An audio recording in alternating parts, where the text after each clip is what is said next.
Hey, welcome. Let's discuss Matthew chapter 17 today. I'll be in the Daily Bible Devotional, and we'll start with a recap and see what we can learn.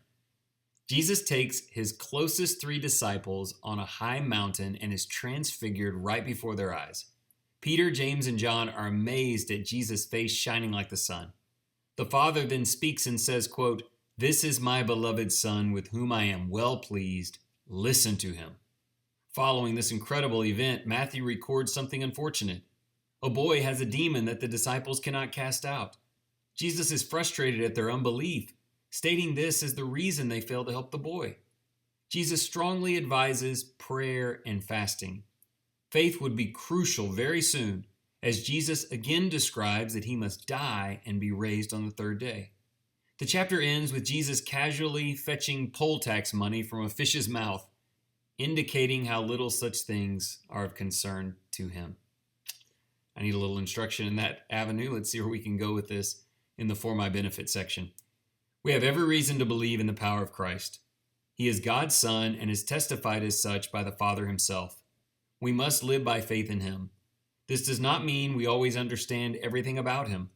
The disciples had questions about what to do on the mountain and the significance of Elijah's appearance. A lack of understanding is not a lack of faith, but later the disciples did not trust in Christ's power to cast out demons through them, and Jesus was extremely upset by their doubt. They needed more prayer and fasting to fortify their trust, especially with great trials coming. We may not always understand, but we must always believe. Maybe we need a little more prayer and fasting.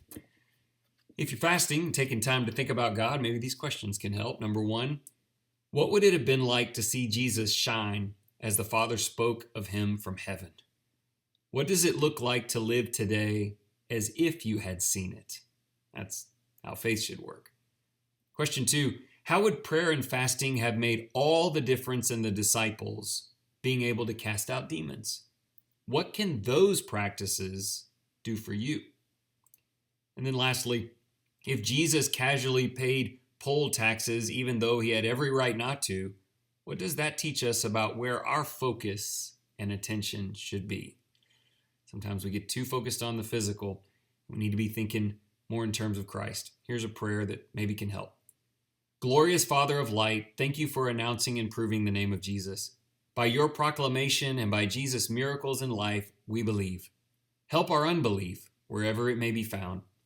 Father, will you hear our questions and continue to be patient with our lack of understanding? We pray this will not be counted as a lack of faith, but Lord, strengthen us to never doubt what Christ can do with us, around us, and through us. Help us to do great things in the name of the one who died and was raised again.